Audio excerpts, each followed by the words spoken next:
সূরা আল আনাম। বিসমিল্লাহির রহমানির রহিম। রহমান রহিম আল্লাহ তাআলার নামে। সমস্ত প্রশংসা আল্লাহর জন্য, যিনি আকাশমালা ও ভূমণ্ডল পয়দা করেছেন এবং তিনি অন্ধকার সমূহ ও আলো সৃষ্টি করেছেন। অতঃপর যারা আল্লাহ তাআলাকে অস্বীকার করে তারা প্রকারান্তরে এর দ্বারা অন্য কিছুকেই তাদের মালিকের সমকক্ষ হিসেবে দাঁড় করায়। তিনি তোমাদের মাটি থেকে সৃষ্টি করেছেন, অতঃপর তিনি প্রত্যেকের জন্য বাঁচার একটি মেয়াদ নির্দিষ্ট করে দিয়েছেন। তেমনি তাদের চূড়ান্ত ধ্বংসের জন্যও তাঁর কাছে একটি সুনির্দিষ্ট মেয়াদ রয়েছে। তারপরেও তোমরা সন্দেহে লিপ্ত আছো। আসমান সমূহের এবং জমিনের সর্বত্র তিনিই তো হচ্ছেন একমাত্র আল্লাহ। তিনি যেমনি তোমাদের গোপন ও প্রকাশ্য বিষয়সমূহ জানেন, তেমনি তিনি জানেন তোমরা কে পাপ পুণ্যের কতটুকু উপার্জন করছ তাও। তাদের মালিকের নিদর্শনসমূহের মধ্যে এমন একটি নিদর্শনও নেই যা তাদের কাছে আসার পর তারা তা থেকে মুখ ফিরিয়ে নেয়নি।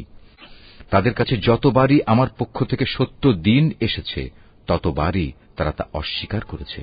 অচিরেই তাদের কাছে সে খবরগুলো এসে হাজির হবে যা নিয়ে তারা হাসি তামাশা করছিল। তারা কি দেখেনি তাদের আগে আমি এমন বহু জাতিকে বিনাশ করে দিয়েছি যাদের আমি পৃথিবীতে এমনভাবে প্রতিষ্ঠা দান করেছিলাম যা তোমাদেরও করিনি। আকাশ থেকে তাদের ওপর আমি প্রচুর বৃষ্টি বর্ষণ করেছি, আবার তাদের মাটির নিচ থেকে আমি ঝর্ণাধারা প্রবাহিত করে দিয়েছি। অতঃপর আমি তাদের পাপের কারণে চিরতরে ধ্বংস করে দিয়েছি, আর তাদের পর তাদের জায়গায় আবার আমি এক নতুন জাতির উত্থান ঘটিয়েছি। হে নবী, আমি যদি তোমার কাছে কাগজে লেখা কোনো কিতাব নাজিল করতাম এবং তারা যদি তাদের হাত দিয়ে তা স্পর্শও করত, তাহলেও কাফেররা বলতো, এটা তো সুস্পষ্ট জাদু ছাড়া আর কিছুই নয়। বলে, এ নবীর প্রতি কোনো ফেরেশতা নাজিল করা হল না কেন, যে তার সত্যতা সম্পর্কে আমাদের বলে দিত? যদি সত্যি আমি কোনো ফেরেশতা পাঠিয়ে দিতাম তাহলে তাদের ফয়সালা তো তখনই হয়ে যেত। এরপর তাদের তো আর কোনো অবকাশই দেয়া হতো না।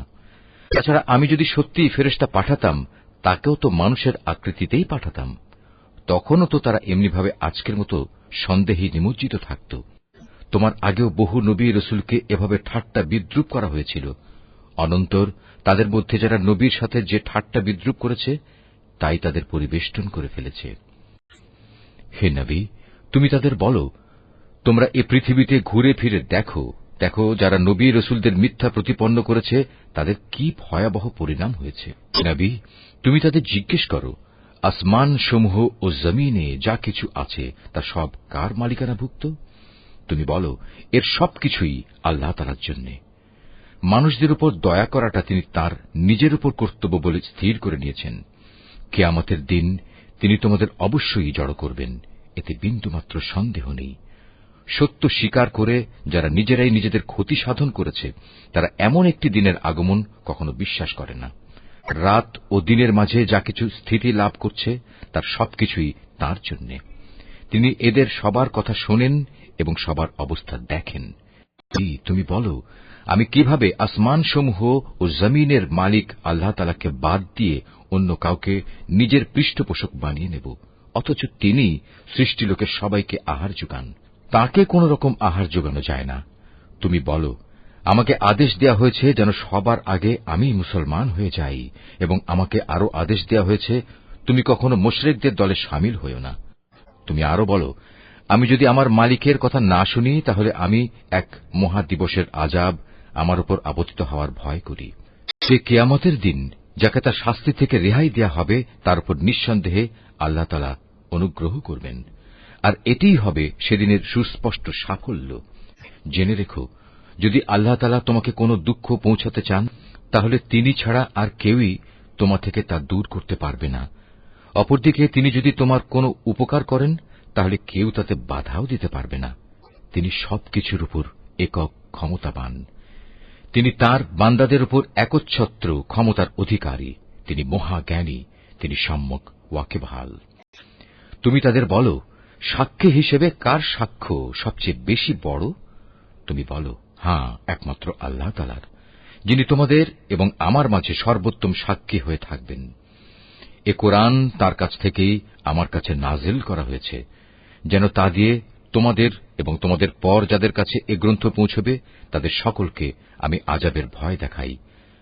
তোমরা কি সত্যিই একথা সাক্ষ্য দিতে পারবে যে আল্লাহর সাথে আরো কোন ইলাহ রয়েছে? হে নবী, তুমি তাদের জানিয়ে দাও, আমি জেনে বুঝে কখনো এ ধরনের মিথ্যা সাক্ষ্য দিতে পারব না। তুমি বলো, তিনি তো একক, তোমার আল্লাহ তাআলার সাথে যে শিরক করে যাচ্ছ তার সাথে আমার কোনই সম্পর্ক নেই। তোমার আগে যাদের আমি কিতাব দান করেছি তারা নবীকে ঠিক সেভাবেই চেনে যেভাবে চেনে তারা তাদের আপন ছেলেদের, কিন্তু যারা নিজেরাই নিজেদের ক্ষতি সাধন করেছে তারা তো কখনো ঈমান আনবে না। এর চাইতে বড় জালেম আর কে আছে যে স্বয়ং আল্লাহ তাআলা সম্পর্কে কোনো মিথ্যা কথা রচনা করে কিংবা তাঁর কোনো আয়াতকে অস্বীকার করে? এ ধরনের জালেমরা কখনো সাফল্য লাভ করতে পারবে না। একদিন আমি তাদের সবাইকে একত্রিত করব, অতঃপর মুশরিকদের উদ্দেশ্য করে আমি বলব, তারা সবাই আজ কোথায় যাদের তোমরা দুনিয়ার জীবনে আমার সাথে শরীক মনে করতে? পর তাদের সেদিন একথা বলা ছাড়া কোনো যুক্তিই থাকবে না যে আল্লাহ তাআলার কসম, যিনি আমাদের মালিক, আমরা কখনো মুশরিক ছিলাম না। হে নবী, তুমি চেয়ে দেখো কিভাবে আজ লোকগুলো আযাব থেকে বাঁচার জন্য নিজেরাই নিজেদের মিথ্যা প্রতিপন্ন করছে, এবং এও দেখো তাদের নিজেদের রচনা করা মিথ্যা কিভাবে আজ নিষ্ফল হয়ে যাচ্ছে। তাদের মধ্যে এমন কিছু লোকও আছে যে মনে হয় তোমার কথা কান দিয়ে শুনছে, কিন্তু আসলে আমি তাদের মনের ওপর পর্দা ঢেলে দিয়েছি, যার কারণে তারা কিছুই উপলব্ধি করতে পারে না। আমি তাদের কানেও ছিপি এঁটে দিয়েছি।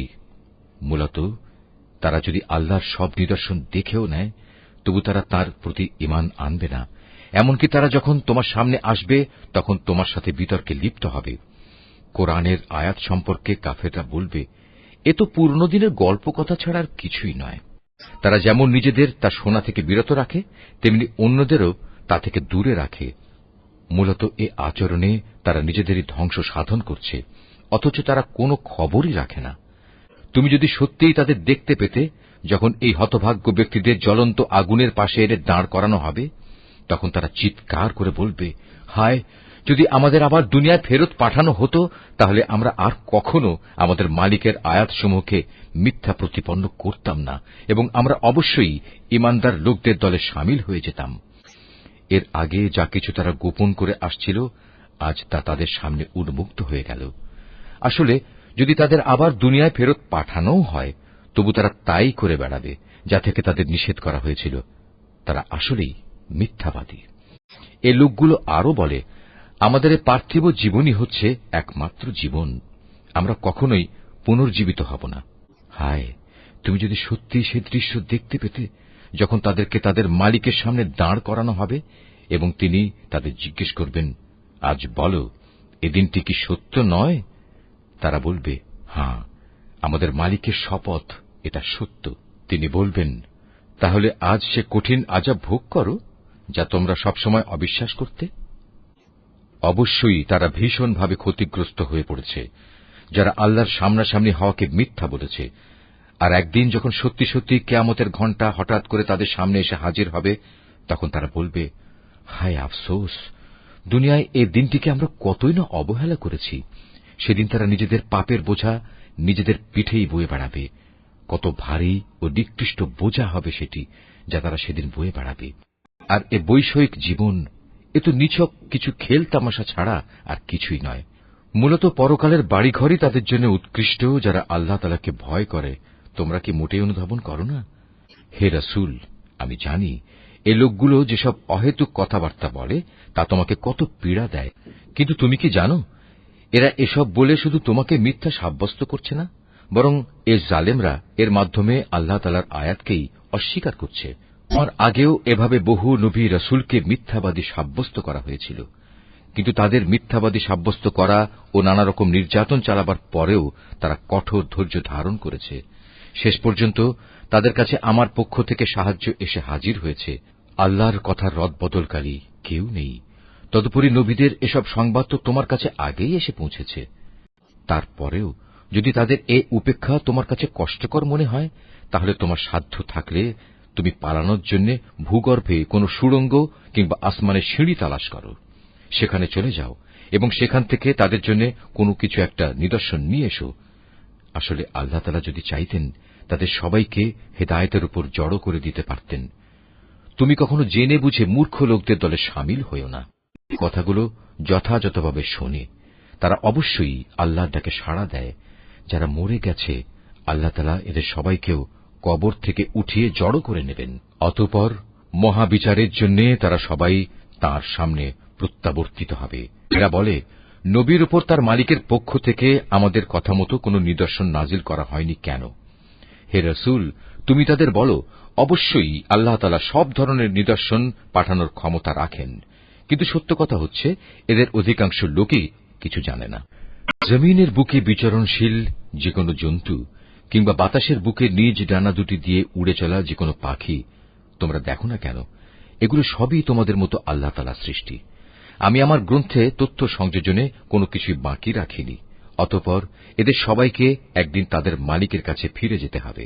যারা আমার আয়াতকে মিথ্যা সাব্যস্ত করে, তারা হেদায়েতের ব্যাপারে বধির ও মূক, তারা অন্ধকারে পড়ে আছে। আল্লাহ তাআলা যাকে চান তাকে গোমরাহ করে দেন, আবার যাকে চান তাকে সঠিক পথের উপর স্থাপন করে দেন।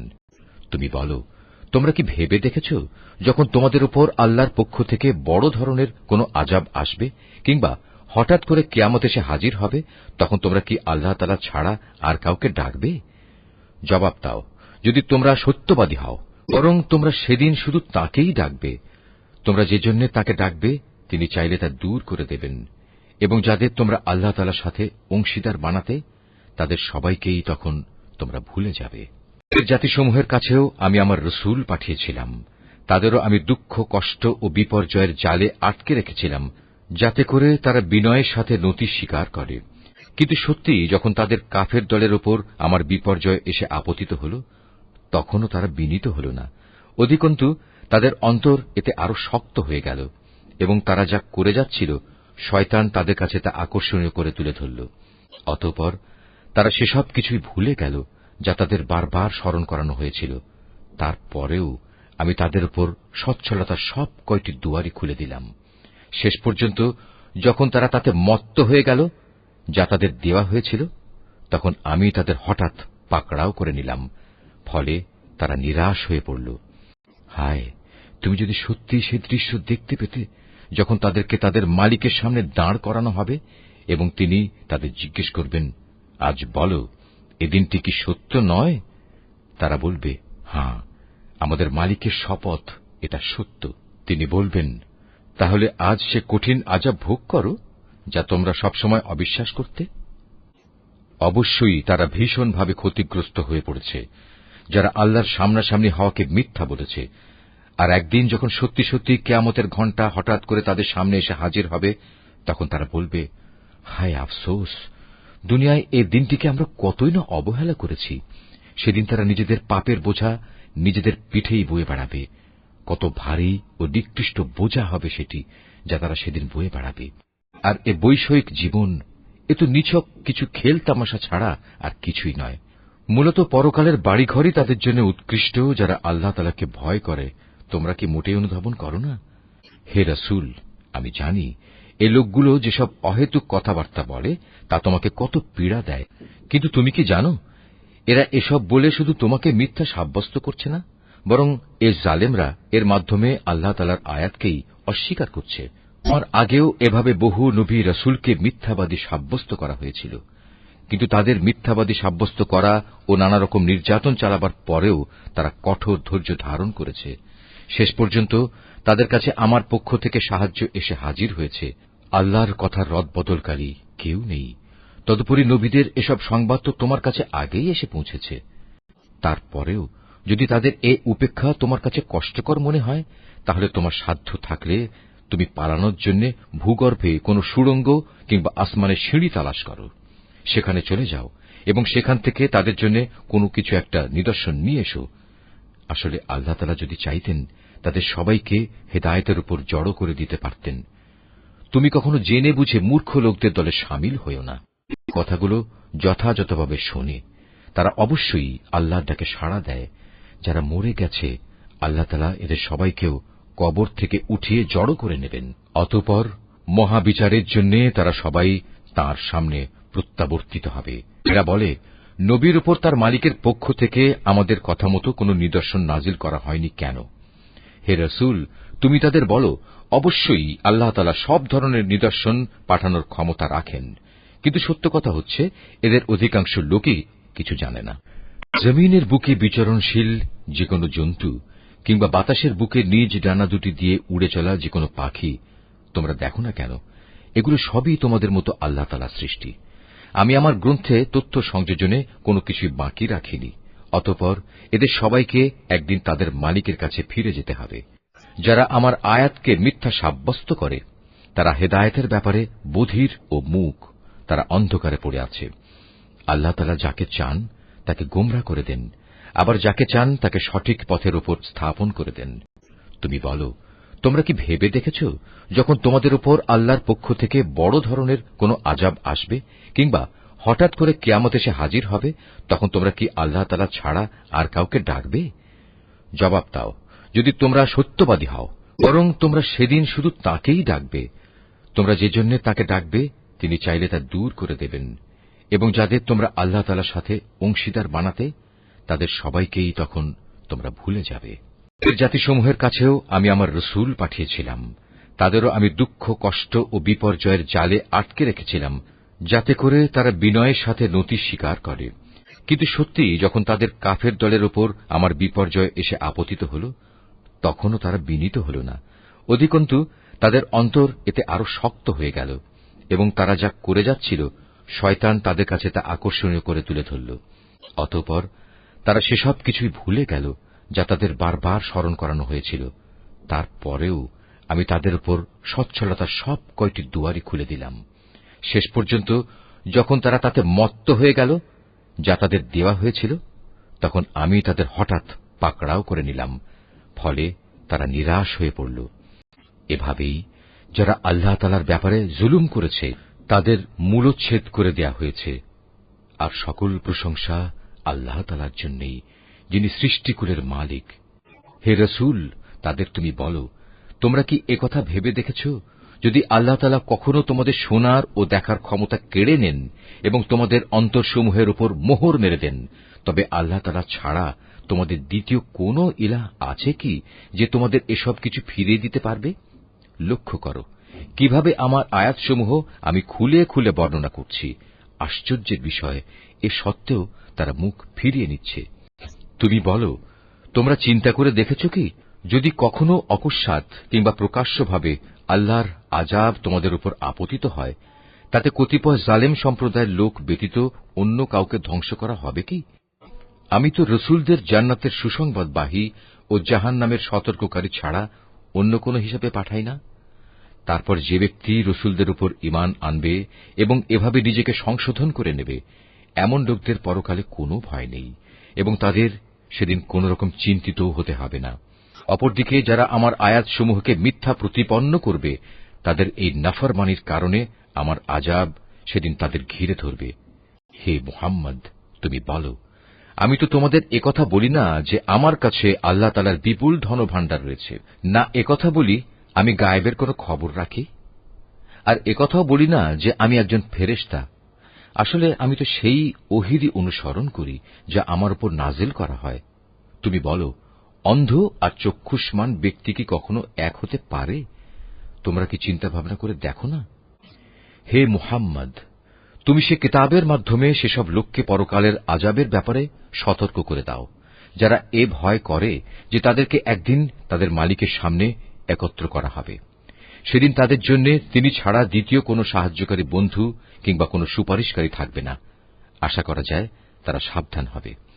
যারা সকাল সন্ধ্যায় তাদের মালিককেই ডাকে, তাঁরই সন্তুষ্টি কামনা করে, তাদের তুমি কখনো তোমার কাছ থেকে সরিয়ে দিও না, কারণ তাদের কাজকর্মের জবাবদিহিতার দায়িত্ব যেমন তোমার উপর কিছুই নেই, তেমনি তোমার কাজকর্মের হিসাব কেতাবের কোন রকম দায়িত্ব তাদের উপর নেই। তারপরেও যদি তুমি তাদের তোমার কাছ থেকে দূরে সরিয়ে দাও, তাহলে তুমি বাড়াবাড়ি করা লোকদের দলে সামিল হয়ে যাবে। আর আমি এভাবেই তাদের একদল দ্বারা অন্য দলের পরীক্ষা নিয়েছি, যেন তারা একদল একথা বলতে পারে যে এরাই কি হচ্ছে আমাদের মাঝে সে দলের লোক যাদের উপর আল্লাহ তাআলা তার অনুগ্রহ করেছেন। আল্লাহ তাআলা কি ভালো করে জানেন না কারা তার প্রতি কৃতজ্ঞ? যারা আমার আয়াতসমূহের উপর ঈমান এনেছে তারা যখন তোমার কাছে আসবে, তখন তুমি তাদের বলো, আল্লাহ তাআলার পক্ষ থেকে তোমাদের উপর শান্তি বর্ষিত হোক। তোমাদের উপর অনুগ্রহ করাটা তোমাদের মালিক নিজের কর্তব্য বলে স্থির করে নিয়েছেন। তবে তোমাদের মধ্যে যদি কেউ কখনো অজ্ঞানতাবশত কোনো অন্যায় কাজ করে বসে এবং পরক্ষণে তওবা করে ও নিজের জীবন শুধরে নেয়, তাহলে আল্লাহ তাআলা তাকে ক্ষমা করে দেবেন। তিনি একান্ত ক্ষমাশীল ও পরম দয়ালু। আর এভাবেই আমি আমার আয়াতসমূহ বিশদভাবে বর্ণনা করি, যাতে অপরাধীদের পথ পরিষ্কার হয়ে যায়। আর এভাবেই আমি আমার আয়াতসমূহ বিশদভাবে বর্ণনা করি, যাতে অপরাধীদের পথ পরিষ্কার হয়ে যায়। মুহাম্মদ, তুমি তাদের বলে দাও, এক আল্লাহ তাআলাকে বাদ দিয়ে তোমরা আর যাদের গোলামি করছ, আমাকে তাদের গোলামি করতে নিষেধ করা হয়েছে। তুমি তাদের এও বলে দাও, আমি কখনো তোমাদের খেয়াল খুশির অনুসরণ করি না। তেমনটি করলে আমি নিঃসন্দেহে গোমরা হয়ে যাব এবং আমি আর সত্যের অনুসরণকারী দলের সাথে থাকব না। তুমি বলো, আমি অবশ্যই আমার মালিকের এক উজ্জ্বল দলিল প্রমাণের উপর প্রতিষ্ঠিত আছি এবং তাকেই তোমরা অস্বীকার করছ। তাকে অস্বীকার করার পরিণাম যা তোমরা দ্রুত দেখতে চাও, তা ঘটানোর ক্ষমতা আমার কাছে নেই। সব জিনিসের চূড়ান্ত ক্ষমতা তো কেবলমাত্র আল্লাহ তাআলার হাতেই রয়েছে। আর এই মহা সত্যটি তিনি তোমাদের কাছে বর্ণনা করছেন। তিনিই হচ্ছেন উত্তম ফয়সালাকারী। তুমি বলো, আযাবের যে বিষয়টার জন্য তোমরা তাড়াহুড়ো করছো, তা ঘটানো যদি আমার ক্ষমতার মধ্যে থাকত, তাহলে তোমাদের ও আমার মধ্যকার ফয়সালা আগেই হয়ে যেত। জালেমদের সাথে কি আচরণ করা উচিত, তা আল্লাহ তাআলা ভালো করেই জানেন। যাবতীয় অদৃশ্য বিষয়ের চাবি তাঁর হাতেই নিবদ্ধ রয়েছে। সেই অদৃশ্য খবর তো তিনি ছাড়া আর কারোরই জানা নেই। জলে স্থলে যেখানে যা কিছু আছে তা শুধু তিনিই জানেন। এই সৃষ্টিরাজির মধ্যে একটি পাতা কোথাও ঝরে না, যার খবর তিনি জানেন না। মাটির অন্ধকারে একটি শস্যকণাও নেই, নেই কোনো তাজা সবুজ কিংবা ক্ষয়িষ্ণু শুকনো কিছু, যার পূর্ণাঙ্গ বিবরণ একটি সুস্পষ্ট গ্রন্থে মজুদ নেই। তিনি মহান আল্লাহ, যিনি রাতের বেলা তোমাকে মৃত লোকের মতো করে ফেলেন, আবার দিনের বেলায় তোমরা যা কিছু জমিনের বুকে করে বেড়াও তাও তিনি পুঙ্খানুপুঙ্খ জানেন। পরিশেষে সেখানে তিনি তোমাদের মৃত সম অবস্থা থেকে আবার জীবনের অবস্থায় ফিরিয়ে আনেন, যাতে করে তোমাদের নির্দিষ্ট সময়কাল এভাবে পূর্ণতা প্রাপ্ত হতে পারে। আর এ মেয়াদ পূর্ণ করার পর তোমাদের সবার প্রত্যাবর্তন একদিন তাঁর দিকেই সংঘটিত হবে। অতঃপর তিনি তোমাদের পুঙ্খানুপুঙ্খ বলে দেবেন তোমরা কি কাজ করছিলে। আল্লাহ তাআলা নিজ বান্দাদের যাবতীয় বিষয়ের উপর পূর্ণ মাত্রায় কর্তৃত্বশীল। এজন্যই তিনি তোমাদের উপর পাহারাদার ফেরেশতা নিযুক্ত করেন। অবশেষে তোমাদের কারো যখন মৃত্যু এসে হাজির হয়, তখন প্রেরিত ফেরেশতারা এসে তার জীবনের সমাপ্তি ঘটিয়ে দেয়। দায়িত্ব পালনে এরা কখনো কোনো ভুল করে না। অতঃপর তাদের সবাইকে বিচারের জন্য তাদের আসল মালিকের সামনে ফিরিয়ে নেওয়া হবে। হুঁশিয়ার থেকো, কারণ যাবতীয় ক্ষমতা ও কর্তৃত্ব কিন্তু একা তাঁর, এবং তড়িৎ হিসাব গ্রহণে তিনি অত্যন্ত তৎপর।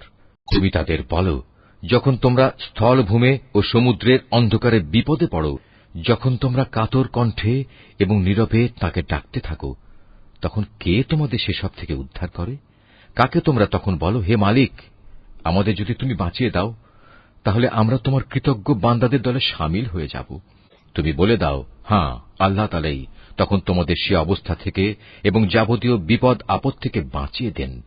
তারপরেও তোমরা তাঁর সাথে অন্যদের শরীক করো। তুমি আরো বলো, আল্লাহ তাআলা তোমাদের উপর থেকে অথবা তোমাদের পায়ের নিচ থেকে আযাব পাঠাতে সক্ষম, অথবা তিনি তোমাদের দল উপদলে বিভক্ত করে এক দলকে আরেক দলের শাস্তির স্বাদ গ্রহণ করাতেও সম্পূর্ণরূপে সক্ষম। লক্ষ্য করো কিভাবে আমি আমার আয়াতসমূহ তাদের কাছে বর্ণনা করি, যাতে করে তারা সত্য অনুধাবন করতে পারে। তোমার জাতির লোকেরা তা অস্বীকার করেছে, অথচ তাই একমাত্র সত্য। তুমি তাদের এটুকুই বলে দাও, আমি তোমাদের উপর কর্মবিধায়ক নই। প্রতিটি বার্তার জন্য একটি সুনির্দিষ্ট দিনক্ষণ মজুদ রয়েছে এবং তোমরা অচিরেই তা জানতে পারবে। তুমি যখন এমন সব লোককে দেখতে পাও যারা আমার আয়াতসমূহ নিয়ে হাসি বিদ্রুপ করছে, তাহলে তুমি তাদের কাছ থেকে সরে এসো, যতক্ষণ না তারা অন্য কিছু বলতে শুরু করে। যদি কখনো শয়তান তোমাকে ভুলিয়ে ওখানে বসিয়ে রাখে, তাহলে মনে পড়ার পর জালিম সম্প্রদায়ের সাথে আর বসে থেকো না। তাদের এসব কার্যকলাপের ব্যাপারে আল্লাহ তাআলাকে যারা ভয় করে তাদের উপর হিসাবের কোনো দায়-দায়িত্ব নেই। তবে উপদেশ তো দিয়েই যেতে হবে। হতে পারে তারা আল্লাহ তাআলাকে ভয় করবে। এসব লোকের সঙ্গ তুমি বর্জন করো যারা তাদের দিনকে নিছক খেল তামাশায় পরিণত করে রেখেছে এবং এ পার্থিব জীবন যাদের প্রতারণার জালে আটকে রেখেছে। তুমি এ কোরআন দিয়ে তাদের আমার কথা স্মরণ করাতে থাকো, যাতে করে কেউ নিজের পার্থিব কর্মকাণ্ডের ফলে নিজেই ধ্বংস হয়ে যেতে না পারে। মহাবিচারের দিন তার জন্য আল্লাহ তাআলা ছাড়া অন্য সাহায্যকারী বন্ধু এবং সুপারিশকারী থাকবে না। সে যদি নিজের সবকিছু দিয়েও দেয়, তবু তার কাছ থেকে সেদিন তা গ্রহণ করা হবে না। এরাই হচ্ছে সে হতভাগ্য মানুষ যাদের নিজেদের অর্জিত গুনাহের কারণে তাদের ধ্বংস করে দেয়া হবে। আল্লাহ তাআলাকে অস্বীকার করার কারণে তাদের জন্য আরো থাকবে ফুটন্ত পানি ও মর্মন্তুদ শাস্তি। তুমি তাদের বলো, আমরা কি আল্লাহ তাআলাকে বাদ দিয়ে এমন কাউকে ডাকব যে না আমাদের কোনো উপকার করতে পারে না আমাদের কোনো অপকার করতে পারে? আল্লাহ তাআলা যেখানে আমাদের চলার জন্য সঠিক পথ বাতলে দিয়েছেন, সেখানে তাঁকে বাদ দিয়ে আমরা কি আবার উল্টো পথে ফিরে যাব? ঠিক সে ব্যক্তিটির মতো যাকে শয়তানরা জমিনের বুকে পথভ্রষ্ট করে দাঁড়ে দাঁড়ে ঠোকর খাওয়াচ্ছে, অথচ তার সঙ্গী সাথীরা তাকে ডাকবে, তুমি আমাদের কাছে এসো, আমাদের কাছে মজুদ আল্লাহ তাআলার সহজ সরল পথের দিকে। তুমি বলে দাও, সত্যিকার অর্থে হেদায়েত তো তাই যা আল্লাহর পক্ষ থেকে আসে, এবং আমাদের এ আদেশ দেয়া হয়েছে যেন আমরা সৃষ্টিকুলের মালিকের সামনে আনুগত্যের মাথা নত করি। আমরা যেন নামাজ প্রতিষ্ঠা করি এবং আল্লাহ তাআলাকে ভয় করি, কেননা তিনিই হচ্ছেন এমন সত্তা যার সামনে একদিন তোমাদের সমবেত করা হবে। তিনি যথাবিধি আসমান সমূহ ও জমিন সৃষ্টি করেছেন। যেদিন আবার তিনি বলবেন সব কিছু বিলীন হয়ে যাও, তখন সাথে সাথেই তা বিলীন হয়ে যাবে। তাঁর কথাই হচ্ছে চূড়ান্ত সত্য। যেদিন সিঙায় ফু দেয়া হবে, সেদিন যাবতীয় কর্তৃত্ব ও বাদশাহী হবে একান্তই তাঁর। তিনি দৃশ্য অদৃশ্য সবকিছু সম্পর্কেই সম্যক অবগত রয়েছেন। তিনি প্রজ্ঞাময়, তিনি সম্যক অবগত।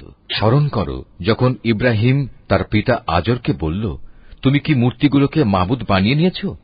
আমি তো দেখতে পাচ্ছি তুমি ও তোমার সম্প্রদায়ের লোকেরা স্পষ্ট গুমরাহিতে নিমজ্জিত রয়েছ।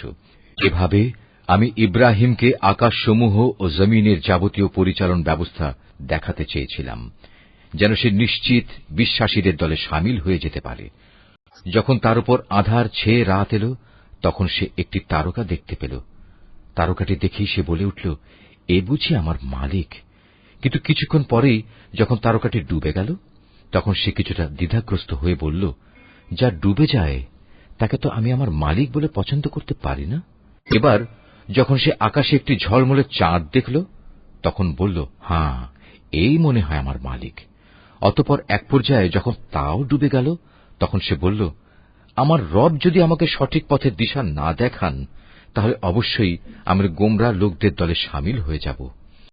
এরপর দিনের বেলায় সে যখন দেখল একটি আলোকোজ্জ্বল সূর্য, এবং দেখেই বলতে লাগল, মনে হচ্ছে এ আমার মালিক, কারণ এ যাবৎ যা দেখেছি এটা তার সবগুলোর বড়। সন্ধ্যা ঘনিয়ে আসতে আসতে তাও যখন ডুবে গেল, তখন ইব্রাহিম নতুন বিশ্বাসে বলীয়ান হয়ে নিজের জাতিকে ডেকে বলল, হে আমার সম্প্রদায়ের লোকেরা, তোমরা যেসব কিছুকে আল্লাহ তাআলার সাথে অংশীদার বানাও, আমি তা থেকে সম্পূর্ণ মুক্ত। আমি নিষ্ঠার সাথে সেই মহান সার্বভৌম মালিকের দিকেই আমার মুখ ফিরিয়ে নিচ্ছি, যিনি এই আসমানসমূহ ও জমিন সহ চাঁদ, সূরজ, গ্রহ, তারা সবকিছু পয়দা করেছেন। আমি এখন আর মুশরিকদের দলভুক্ত নই। এরপরই তার জাতির লোকেরা তার সাথে আল্লাহ তাআলার ব্যাপারে বিতর্ক শুরু করে দিল। জবাবে সে বলল, তোমরা কি আমার সাথে স্বয়ং কুল মখলুকাতের মালিক আল্লাহ তাআলার ব্যাপারে তর্ক করছ? অথচ তিনিই আমাকে সঠিক পথের দিশা দিয়েছেন।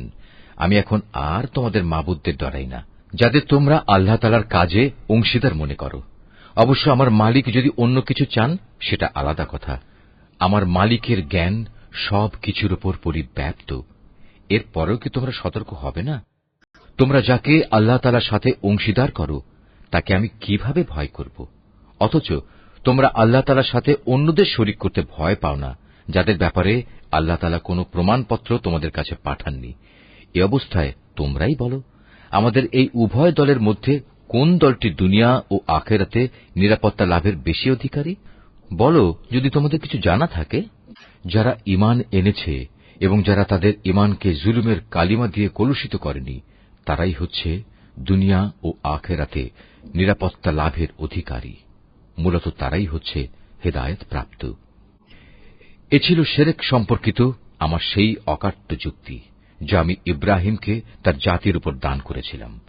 এভাবেই আমি আমার জ্ঞান দিয়ে যাকে ইচ্ছা তাকে সমুন্নত করি। তোমার মালিক প্রবল প্রজ্ঞাময়, কুশলী। অতঃপর আমি তাকে দান করেছি ইসহাক ও ইয়াকুবের মতো দুইজন সুপুত্র। এদের সবাইকেই আমি সঠিক পথের দিশা দিয়েছিলাম। এদের আগে আমি নূহকেও হেদায়েতের পথ দেখিয়েছি। অতঃপর তার বংশের মাঝে দাউদ, সুলাইমান, আইয়ুব, ইউসুফ, মুসা এবং হারুনকেও আমি হেদায়েত দান করেছি। আর এভাবেই আমি সৎ কর্মশীলদের পুরস্কার দিয়ে থাকি।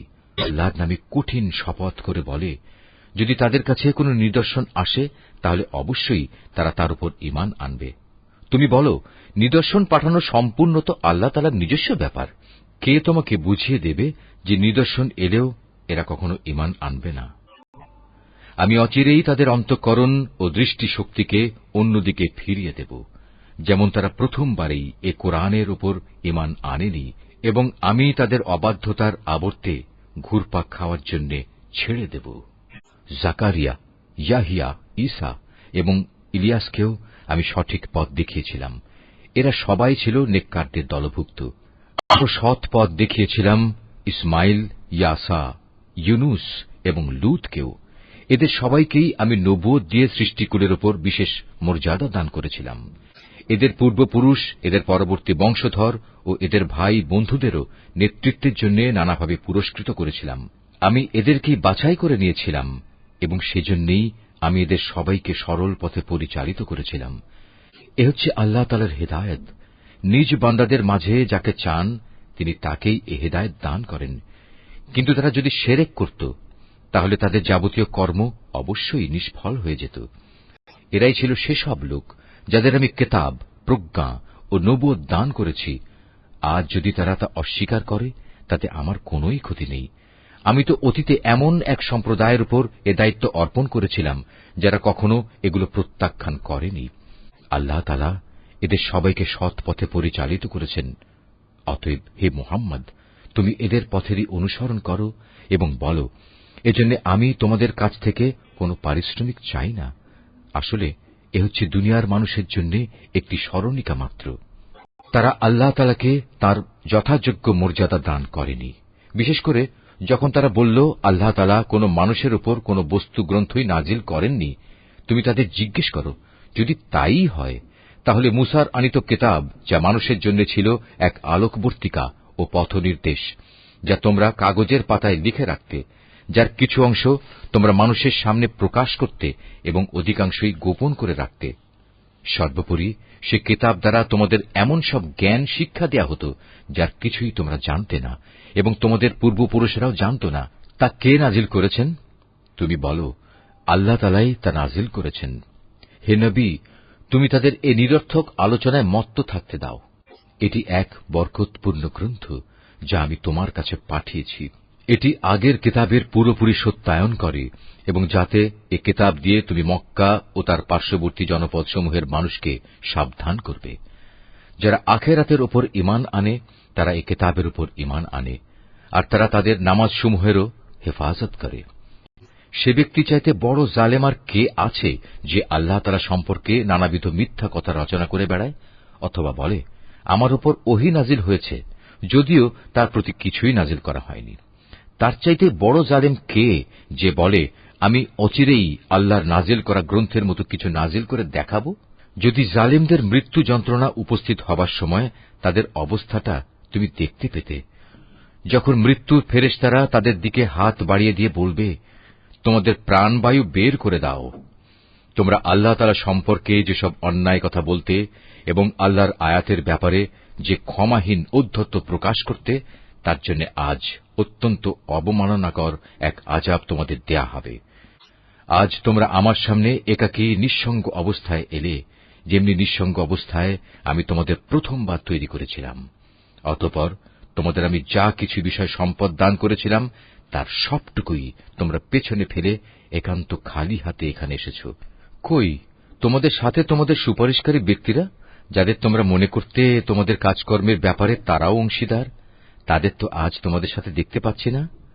বস্তুত তাদের এবং তোমাদের মধ্যেকার সেই মিথ্যা সম্পর্ক আজ ছিন্ন ভিন্ন হয়ে গেছে, এবং তাদের ব্যাপারে তোমরা যা ধারণ করতে তাও আজ নিষ্ফল প্রমাণিত হয়ে গেছে। অবশ্যই আল্লাহ তাআলা শস্য বীজ ও আঁটিগুলো অঙ্কুরিত করেন। তিনি নির্জীব কিছু থেকে জীবন্ত কিছু বের করে আনেন, আবার তিনি জীবন্ত কিছু থেকে প্রাণহীন কোনো কিছু নির্গত করেন। এই সৃষ্টি কৌশলের মালিক হচ্ছেন আল্লাহ তাআলা। এর পরেও তোমরা কোথায় কোথায় ঠোকর খাচ্ছ বলো? রাতের আঁধার ভেদ করে তিনি উষার উন্মেষ ঘটান।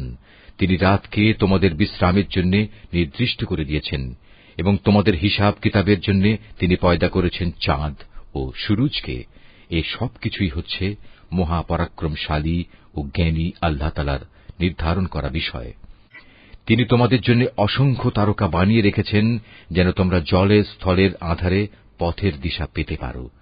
যে সম্প্রদায়ের লোকেরা নিজেদের পরিণাম সম্পর্কে জানে, তাদের জন্য আমি আমার নিদর্শনসমূহ খুলে খুলে বর্ণনা করেছি।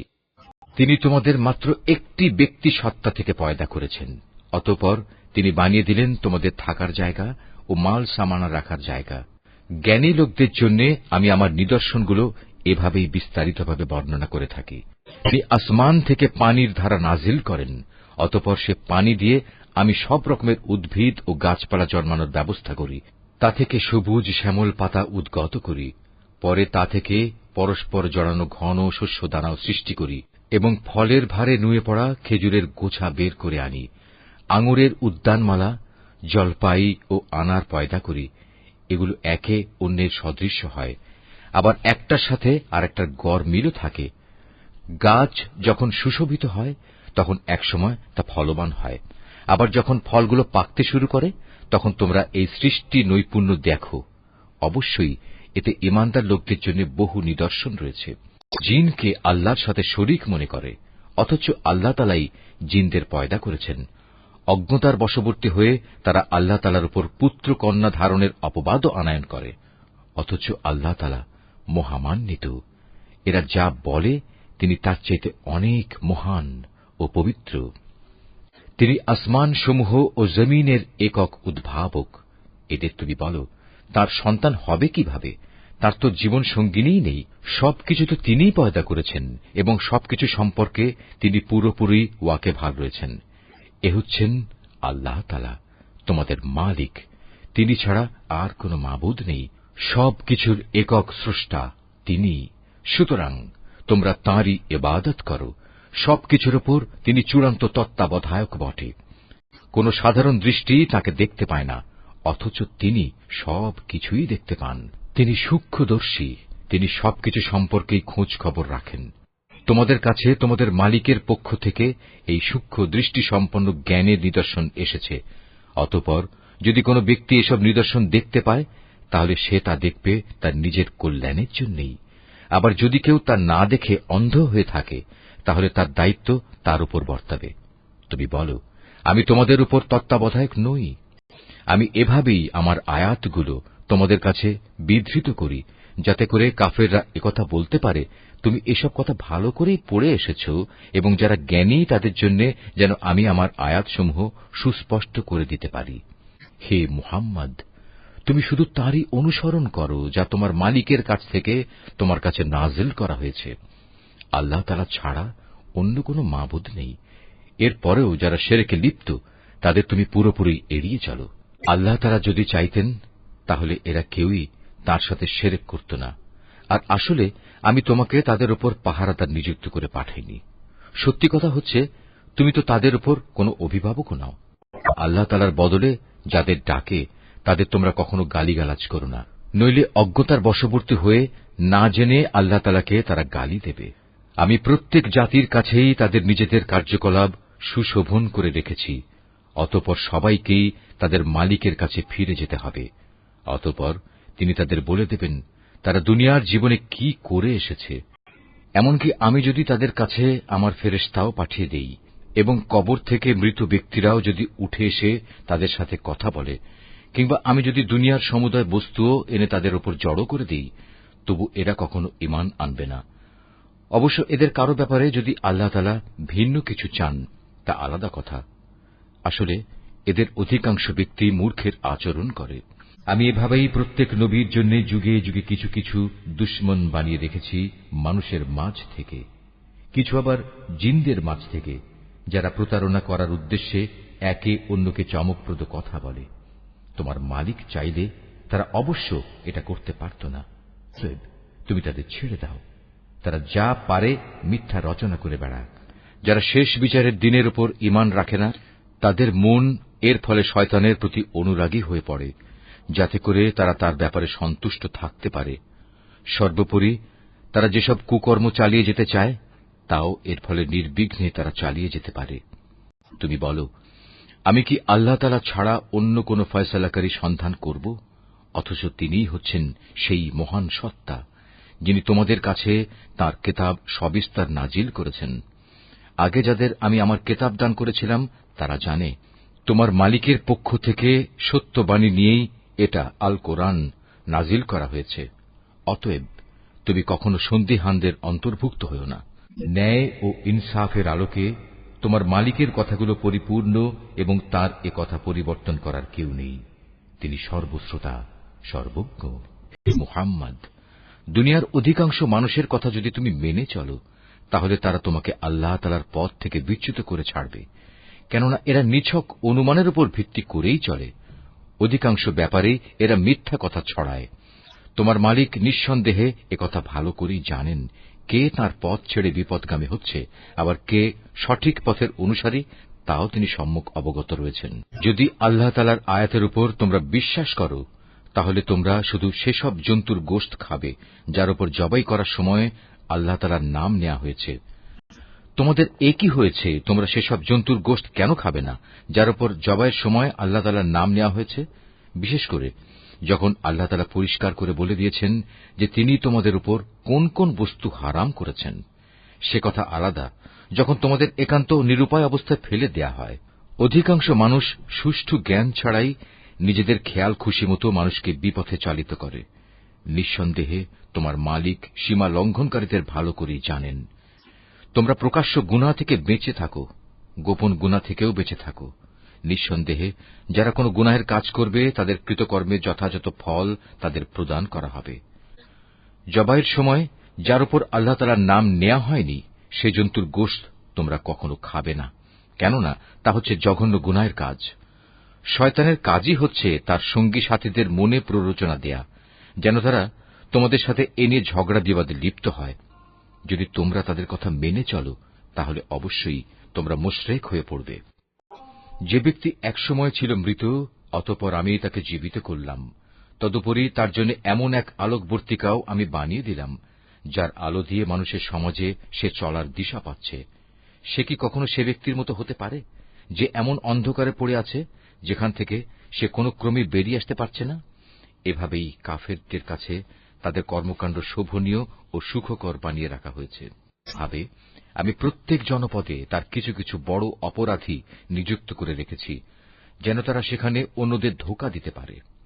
আসলে এসব কিছুর মাধ্যমে তারা তাদের নিজেদেরই প্রতারিত করছে, অথচ তারা নিজেরা একথাটা মোটেই উপলব্ধি করতে পারছে না। তাদের কাছে যখনই আল্লাহর পক্ষ থেকে কোনো আয়াত আসে তখন তারা বলে ওঠে, আমরা এর উপর কখনো ঈমান আনব না যতক্ষণ না আমাদেরও তাই দেয়া হয় যা আল্লাহ রসুলদের দেয়া হয়েছে। আল্লাহ তাআলা ভালো করেই জানেন তার নবুয়ত তিনি কোথায় রাখবেন। যারা এ অপরাধ করেছে তারা অচিরেই আল্লাহর পক্ষ থেকে অপমান ও কঠিন আযাবের সম্মুখীন হবে। আল্লাহ তাআলা কাউকে সৎ পথে পরিচালিত করতে চাইলে তিনি তার হৃদয় ইসলামের জন্য খুলে দেন, আবার যাকে তিনি বিপথগামী করতে চান তার হৃদয় অতিশয় সংকীর্ণ করে দেন। তার ইসলামের অনুসরণ হয় এমন যেন কোনো একজন ব্যক্তি আকাশে চড়তে চাইছে, আর যারা আল্লাহর উপর বিশ্বাস করে না আল্লাহ তাআলা এভাবেই তাদের উপর অপমানজনক এক লাঞ্ছনা ও নাপাকি ছেয়ে দেন। মূলত এটিই হচ্ছে তোমার মালিকের দেখানো সহজ সরল পথ। আমি অবশ্যই আমার আয়াতসমূহ উপদেশ গ্রহণে আগ্রহী সম্প্রদায়ের জন্য বিশদভাবে বর্ণনা করেছি। তাদের মালিকের কাছে রয়েছে তাদের জন্য শান্তির এক সুন্দর নিবাস। আল্লাহ তাআলাই তাদের অভিভাবক। দুনিয়ায় তারা যা করত এটা হচ্ছে তারই বিনিময়। স্মরণ করো, যেদিন আল্লাহ তাআলা সবাইকে একত্রিত করবেন, তখন তিনি শয়তানরূপী জিনদের বলবেন, হে জিন সম্প্রদায়, তোমরা তো বিভিন্ন সময় অনেক মানুষকেই গোমরা করেছ। এ সময় মানুষের ভেতর থেকে যারা তাদের বন্ধু, তারা বলবে, হে আমাদের মালিক, আমরা এক একজনকে ব্যবহার করে দুনিয়ার জীবনে প্রচুর লাভ কামিয়েছি, আর এভাবেই আমরা চূড়ান্ত সময়ে এসে হাজির হয়েছি, যা তুমি আমাদের জন্য নির্দিষ্ট করে রেখেছিলে। আল্লাহ তাআলা বলবেন, হাঁ, আজ তোমাদের সে গুমরাহির জন্য তোমাদের ঠিকানা হচ্ছে জাহান্নামের আগুন, সেখানে তোমরা চিরকাল থাকবে। অবশ্য যাদের আল্লাহ তাআলা আযাব থেকে বাঁচিয়ে দিতে চাইবেন, তাদের কথা আলাদা। তোমার মালিক অবশ্যই প্রজ্ঞাময় ও সম্যক অবহিত। আমি এভাবে একদল জালেমকে তাদেরই অন্যায় কার্যকলাপের দরুন আর একদল জালেমের উপর ক্ষমতাবান করে দেই। আল্লাহ তাআলা সেদিন আরো বলবেন, হে জিন ও মানুষ সম্প্রদায়, বলো, তোমাদের কাছে কি তোমাদেরই মধ্যে থেকে আমার এমন এমন সব রসুল আসেনি, যারা আমার আয়াতগুলো তোমাদের কাছে বর্ণনা করত, উপরন্তু যারা তোমাদের ভয় দেখাত যে তোমাদের আজকের এ দিনের সম্মুখীন হতে হবে? সেদিন ওরা বলবে, হ্যাঁ, এসেছিল, তবে আজ আমরা আমাদের নিজেদের বিরুদ্ধেই সাক্ষ্য দিচ্ছি। মূলত দুনিয়ার জীবন এদের প্রতারিত করে রেখেছিল। তারা নিজেদের বিরুদ্ধেই একথা সাক্ষ্য দেবে যে তারা আসলেই কাফের ছিল। এটা এজন্যে যে তোমার মালিক অন্যায়ভাবে এমন কোন জনপদের মানুষকে ধ্বংস করেন না, যার অধিবাসীরা সত্য দিন সম্পর্কে সম্পূর্ণ গাফেল থাকে। তাদের নিজস্ব কর্ম অনুযায়ী প্রতিটি ব্যক্তির জন্যই তার মর্যাদা রয়েছে। তোমার মালিক তাদের কাজকর্ম সম্পর্কে মোটেই উদাসীন নন। তোমার মালিক নিজে কারো মুখাপেক্ষী নন। দয়া ও অনুগ্রহের মালিক তিনি যদি চান তাহলে তোমাদের এই জনপদ থেকে সরিয়ে নিতে পারেন এবং তোমাদের পরে অন্য যাদের তিনি চান এখানে এনে বসিয়েও দিতে পারেন, যেমনি করে তোমাদেরও তিনি অন্য সম্প্রদায়ের বংশধর থেকে উত্থান ঘটিয়েছেন। তোমাদের কাছে যে প্রতিশ্রুতি দেয়া হচ্ছে তা অবশ্যই আসবে, আর তোমরা আল্লাহকে ব্যর্থ করে দেওয়ার ক্ষমতা রাখো না। তাদের তুমি বলে দাও, হে আমার জাতি, তোমরা নিজ নিজ জায়গায় যা যা করার করে যাও, আমিও আমার করণীয় করে যাব। অচিরেই তোমরা জানতে পারবে কার জন্য পরিণামে সুন্দর ঘর নির্দিষ্ট রয়েছে। জালেমরা কখনো সাফল্য লাভ করতে পারে না। এবং আল্লাহ তাআলা যে শস্য উৎপাদন করেছেন এবং গবাদি পশু সৃষ্টি করেছেন, এ মূর্খ ব্যক্তিরা তারই এক অংশ আল্লাহর জন্য নির্দিষ্ট করে রাখে এবং নিজেদের খেয়াল খুশি মতো একথা বলে, এ অংশ হচ্ছে আল্লাহর জন্য আর এ অংশ হচ্ছে আমাদের দেবতার জন্য। অতঃপর যা তাদের দেবতাদের জন্য রাখা হয় তা কখনো আল্লাহর কাছ পর্যন্ত পৌঁছয় না। যদিও আল্লাহর নামে যে ভাগ রাখা হয় তা শেষতক তাদের দেবতাদের কাছে গিয়েই পৌঁছে। কত নিকৃষ্ট তাদের এ বিচার! এভাবে বহু মুশরিকের ক্ষেত্রেই তাদের দেবদেবীরা তাদের আপন সন্তানদের হত্যা করার জঘন্য কাজও একান্ত শোভনীয় করে রেখেছে। এর উদ্দেশ্য হচ্ছে তাদের ধ্বংস সাধন করা এবং তাদের গোটা জীবন বিধানকেই তাদের কাছে সন্দেহের বিষয়ে পরিণত করে দেয়া। অবশ্য আল্লাহ তাআলা চাইলে তারা কখনো এ কাজ করত না। অতএব তুমি তাদের ছেড়ে দাও, মিথ্যা রচনা নিয়ে তাদের তুমি কিছুদিন ব্যস্ত থাকতে দাও। তারা বলে, এসব গবাদি পশু এবং এ খাদ্যশস্য নিষিদ্ধ তালিকাভুক্ত, আমরা যাকে চাইব সে ছাড়া অন্য কেউ তা খেতে পারবে না। এটা তাদের মন গড়া একটা ধারণা মাত্র। আবার তারা মনে করে কিছু গবাদি পশু আছে যার উপর আরোহণ করা নিষিদ্ধ, আবার কিছু গবাদি পশু আছে যার উপর জবাই করার সময় তারা আল্লাহর নাম স্মরণ করে না। আল্লাহর উপর মিথ্যা রচনা করার উদ্দেশ্যেই তাদের এসব অপচেষ্টা।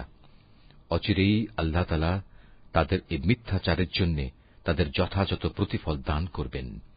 তারা বলে, এসব গবাদি পশুর পেটে যা কিছু আছে তা শুধু আমাদের পুরুষদের জন্যই নির্দিষ্ট এবং আমাদের স্ত্রীদের জন্য তা হারাম। তবে যদি এ পশুর পেটে মরা কিছু থাকে তাহলে তাতে তারা নারী পুরুষ উভয়ই সমান অংশীদার। আল্লাহ তাআলা অতি শীঘ্রই তাদের এ ধরনের উদ্ভট কথা বলার প্রতিফল দান করবেন, কেননা তিনি হচ্ছেন প্রবল প্রজ্ঞাময়, তিনি সর্বজ্ঞ। অবশ্য যারা নেহায়েত নির্বুদ্ধিতা ও অজ্ঞতার বশবর্তী হয়ে নিজেদের সন্তানদের হত্যা করল এবং আল্লাহ তাআলা তাদের যে রিজিক দান করেছেন তা নিজেদের উপর হারাম করে নিল, আল্লাহ তাআলা সম্পর্কে নানা ধরনের মিথ্যা কথা রচনা করল, এসব কাজের মাধ্যমে নিঃসন্দেহে এরা সবাই দারুণভাবে ক্ষতিগ্রস্ত হয়ে গেল। এরা কখনো সৎ পথের অনুসারীদের দলভুক্ত ছিল না। আল্লাহ তাআলা যিনি নানা প্রকারের উদ্যান বানিয়েছেন, কিছু লতাগুল্ম যা কোনো কাণ্ড ছাড়াই মাচানের উপর তুলে রাখা হয়েছে, আবার কিছু গাছ যা মাচানের উপর তুলে রাখা হয়নি, স্বীয় কাণ্ডের উপর তা এমনিই দাঁড়িয়ে আছে। তিনি আরো সৃষ্টি করেছেন খেজুর গাছ এবং বিভিন্ন স্বাদ ও প্রকার বিশিষ্ট খাদ্যশস্য ও আনার। এগুলো স্বাদে গন্ধে একরকমও হতে পারে, আবার তা ভিন্ন ধরনেরও হতে পারে। যখন তা ফলবান হয় তখন তোমরা তার ফল খাও। তোমরা ফসল তোলার দিনে যে বঞ্চিত তার হক আদায় করো, কখনো অপচয় করো না, কেননা আল্লাহ তাআলা অপচয়কারীদের পছন্দ করেন না। গবাদি পশুর মধ্যে কিছু পশু হচ্ছে ভারবাহী ও কিছু হচ্ছে খাবার উপযোগী। আল্লাহ তাআলা যা তোমাদের দান করেছেন তা তোমরা খাও, এবং এ পর্যায়ে কখনো শয়তানের পদাঙ্ক অনুসরণ করো না, কেননা সে হচ্ছে তোমাদের প্রকাশ্য দুশমন। আল্লাহ তাআলা তোমাদের দিয়েছেন এই ৮ প্রকারের গৃহপালিত জন্তু। প্রথমত 2টো মেষ, দ্বিতীয়ত 2টো ছাগল। হে মুহাম্মদ, তুমি তাদের জিজ্ঞেস করো, এর নর 2টো কিংবা মাদি 2টো কিংবা তাদের পেটে যা কিছু আছে তার কোনটি কি আল্লাহ তাআলা তোমাদের জন্য হারাম করেছেন? তোমরা আমাকে প্রমাণ সহ বলো যদি তোমরা সত্যবাদী হও। তৃতীয়ত 2টো উট, চতুর্থত 2টো গরু।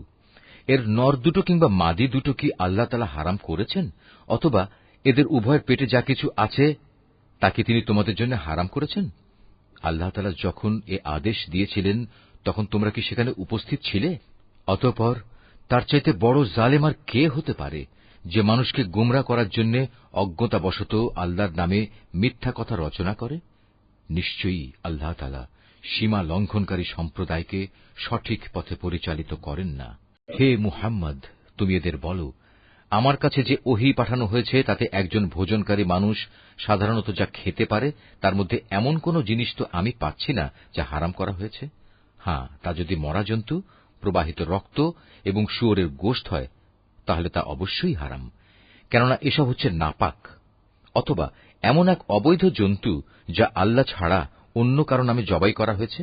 তবে যদি কাউকে নাফরমানি এবং সীমা লঙ্ঘনজনিত অবস্থা ব্যতি রেখে এর কোন একটি জিনিস খেতে বাধ্য করা হয়, তাহলে তার ক্ষেত্রে তোমার মালিক অবশ্যই ক্ষমাশীল ও পরম দয়ালু। আর আমি ইহুদীদের জন্য নখযুক্ত সব পশুই হারাম করে দিয়েছি। গরু এবং ছাগলের চর্বিও আমি তাদের জন্য হারাম করেছি।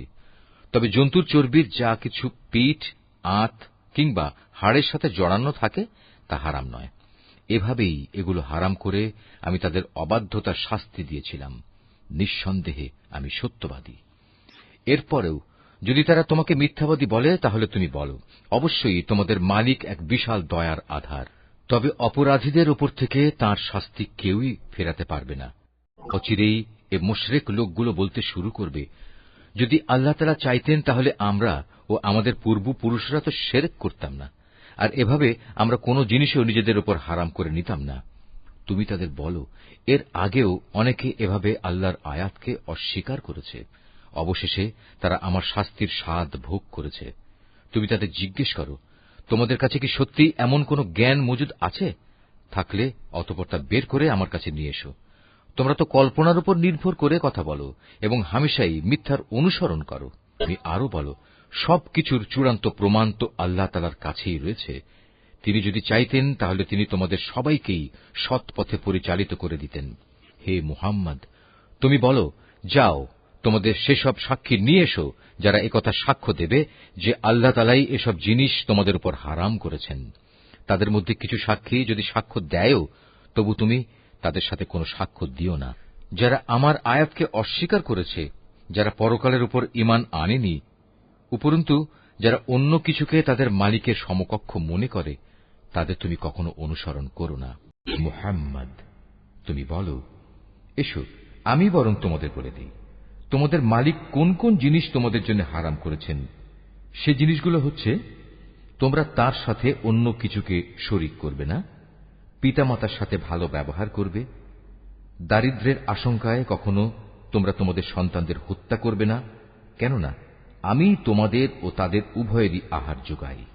প্রকাশ্যে হোক কিংবা গোপনে হোক তোমরা অশ্লীলতার কাছেও যাবে না। আল্লাহ তাআলা যে জীবনকে তোমাদের জন্য মর্যাদাবান করেছেন তাকে কখনো যথার্থ কারণ ব্যতি রেখে হত্যা করো না। এ হচ্ছে কতিপয় নির্দেশ। আল্লাহ তাআলা এর মাধ্যমে তোমাদের আদেশ দিয়েছেন এগুলো যেন তোমরা মেনে চলো। আশা করা যায় তোমরা তার বাণীসমূহ অনুধাবন করতে পারবে। তোমরা কখনো এতিমদের সম্পদের কাছেও যাবে না, তবে উদ্দেশ্য যদি নেক হয় তাহলে সে একটা নির্দিষ্ট বয়সসীমার পৌঁছা পর্যন্ত কোনো পদক্ষেপ নিলে তা ভিন্ন কথা। পরিমাপ ও ওজন করার সময় ন্যায্যভাবেই তা করবে। আমি কখনো কারো ওপর তার সাধ্যসীমার বাইরে কোনো দায়িত্ব চাপাই না। যখনই তোমরা কোনো ব্যাপারে কথা বলবে তখন ইনসাফ প্রতিষ্ঠা করবে, যদি তা তোমাদের একান্ত আপনজনের বিরুদ্ধেও হয়। তোমরা আল্লাহ তাআলাকে দেয়া সব অঙ্গীকার পূরণ করো। আরো কতিপয় আদেশ, এর মাধ্যমে আল্লাহ তাআলা তোমাদের আদেশ দিয়েছেন তোমরা যেন এগুলো মেনে চলো। আশা করা যায় তোমরা উপদেশ গ্রহণ করতে পারবে। এটা হচ্ছে আমার দেখানো সহজ সরল পথ। অতএব একমাত্র এ পথেরই তোমরা অনুসরণ করো। কখনো ভিন্ন পথ অবলম্বন করো না, কেননা ভিন্ন পথ অবলম্বন করলে তা তোমাদের তাঁর পথ থেকে বিচ্ছিন্ন করে দেবে। এ হচ্ছে আরো কয়েকটি নির্দেশ। আল্লাহ তাআলা এর মাধ্যমে তোমাদের আদেশ দিচ্ছেন যেন তোমরা এগুলো মেনে চলো। আশা করা যায় তোমরা আল্লাহ তাআলাকে ভয় করবে। অতঃপর আমি মূসাকে হেদায়েত সম্বলিত কিতাব দান করেছিলাম। তা ছিল পরিপূর্ণ এবং বিশদ হেদায়েত ও রহমত, যাতে করে বনী ইসরাইল সম্প্রদায়ের লোকেরা একথার উপর বিশ্বাস স্থাপন করে যে একদিন তাদের সবাইকে তাদের মালিকের সমীপে হাজির হতে হবে। এ কল্যাণময় কিতাবও আমি তোমাদের জন্য নাজিল করেছি। অতএব তোমরা এর অনুসরণ করো এবং কিতাবের শিক্ষানুযায়ী তোমরা আল্লাহ তাআলাকে ভয় করো। হয়তো তোমাদের উপর দয়া ও অনুগ্রহ প্রদর্শন করা হবে। এখন তোমরা আর একথা বলতে পারবে না যে আল্লাহর কিতাব তো আমাদের আগের ইহুদি ও খ্রিস্টান এ দুটো সম্প্রদায়কেই দেয়া হয়েছিল, তাই আমরা সে কিতাবের পাঠ সম্পর্কে অজ্ঞ ছিলাম। অথবা একথা বলারও কোনো অজুহাত পাবে না যে যদি ইহুদি খ্রিস্টানদের মতো আমাদেরও কোনো কিতাব দেয়া হতো তাহলে আমরা তো তাদের চাইতে বেশি সৎপথের অনুসারী হতে পারতাম। আজ তোমাদের কাছে সত্যি তোমাদের মালিকের পক্ষ থেকে সুস্পষ্ট প্রমাণ, হেদায়েত ও রহমত সর্বস্ব কিতাব এসেছে। তোমরা এর অনুসরণ করো। তার চাইতে বড় জালেম আর কে, যে আল্লাহর আয়াতসমূহকে অস্বীকার করবে এবং তা থেকে মুখ ফিরিয়ে নেবে? জেনে রেখো, যারাই এভাবে আমার আয়াত থেকে মুখ ফিরিয়ে নেয়, অচিরেই আমি তাদের এ জঘন্য আচরণের জন্য এক নিকৃষ্ট ধরনের শাস্তি দেব। সেদিনের প্রতীক্ষা করছে যে তাদের কাছে আসমান থেকে আল্লাহ তাআলার ফেরেশতা নাজিল হবে, কিংবা স্বয়ং তোমাদের মালিকই তাদের কাছে এসে তাদের হাতে কিতাব দিয়ে যাবেন, অথবা মালিকের পক্ষ থেকে কোনো নিদর্শনের কোনো অংশ এসে তাদের জান্নাত জাহান্নাম দেখিয়ে দিয়ে যাবে। অথচ যেদিন সত্যিই তোমার মালিকের পক্ষ থেকে এমন কোনো নিদর্শন আসবে, সেদিন তো হবে কিয়ামতের দিন। তখন যে ব্যক্তি এর আগে ঈমান আনেনি কিংবা যে ব্যক্তি তার ঈমান দিয়ে ভালো কিছু অর্জন করেনি, তার জন্য এ ঈমান আনাটা কোনোই কাজে আসবে না। হে মুহাম্মদ, তুমি তাদের বলো, ঠিক আছে, তোমরাও প্রতীক্ষা করো, আমিও প্রতীক্ষা করছি। যারা নিজেদের দ্বীনকে টুকরো টুকরো করে নিজেরাই নানা দল উপদলে বিভক্ত হয়ে গেছে, তাদের কোনো দায়িত্বই তোমার উপর নেই। তাদের ফয়সালার ব্যাপারটা আল্লাহ তাআলার হাতে। যেদিন তারা তাঁর কাছে ফিরে যাবে, তখন তিনি তাদের বিস্তারিত বলবেন তারা কে কি করছিল। তোমাদের মাঝে কেউ যদি একটা সৎ কাজ নিয়ে আল্লাহ তাআলার সামনে আসে, তাহলে তার জন্য 10 গুণ বিনিময়ের ব্যবস্থা থাকবে। অপরদিকে যদি কেউ একটা গুনাহের কাজ নিয়ে আল্লাহ তাআলার কাছে আসে, তাকে তার একটাই প্রতিফল দেয়া হবে। সেদিন তাদের কারো উপর জুলুম করা হবে না। হে মুহাম্মদ, তুমি তাদের বলো, অবশ্যই আমার মালিক আমাকে সঠিক পথ দেখিয়েছেন, সুপ্রতিষ্ঠিত জীবন বিধান। এটাই হচ্ছে ইব্রাহিমের একনিষ্ঠ পথ। সে কখনো মুশরিকদের দলভুক্ত ছিল না। তুমি একান্ত বিনয়ের সাথে বলো, অবশ্যই আমার নামাজ, আমার ইবাদত, আমার জীবন, আমার মৃত্যু সব কিছুই সৃষ্টিকুলের মালিক আল্লাহ তাআলার জন্য। তাঁর শরীক সমকক্ষ কেউ নেই। আর একথা বলার জন্যই আমাকে আদেশ দেয়া হয়েছে। আত্মসমর্পণকারী মুসলমানদের মধ্যে আমি হচ্ছে সর্বপ্রথম। তুমি আরো বলো, এরপরেও আমি কি আল্লাহ তাআলা ছাড়া অন্য কোন মালিক সন্ধান করে বেড়াবো? অথচ আমি জানি তিনি সবকিছুর নিরঙ্কুশ মালিক।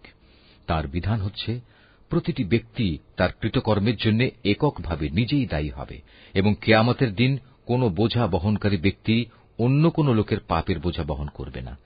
অতঃপর একদিন তোমাদের সবাইকে তোমাদের আসল মালিকের কাছে ফিরে যেতে হবে। সেদিন আল্লাহ তাআলা তোমাদের সে সব কিছুই জানিয়ে দেবেন। দুনিয়ার জীবনে যা নিয়ে তোমরা মতবিরোধ করতে, তিনিই সে মহান সত্তা। তিনি তোমাদের এ জমিনে তাঁর প্রতিনিধি বানিয়েছেন এবং এ কারণে তিনি তোমাদের একজনকে অন্যজনের উপর কিছু বেশি মর্যাদা দান করেছেন। এর উদ্দেশ্য হচ্ছে আল্লাহ তাআলা তোমাদের সবাইকে যা কিছু দিয়েছেন তা দিয়েই তিনি তোমাদের কাছ থেকে কৃতজ্ঞতার পরীক্ষা নিতে চান। জেনে রেখো, তোমার মালিক শাস্তি দানের ব্যাপারে অত্যন্ত কঠোর ও তৎপর। আবার তিনি বড়ই ক্ষমাশীল ও পরম দয়াময়।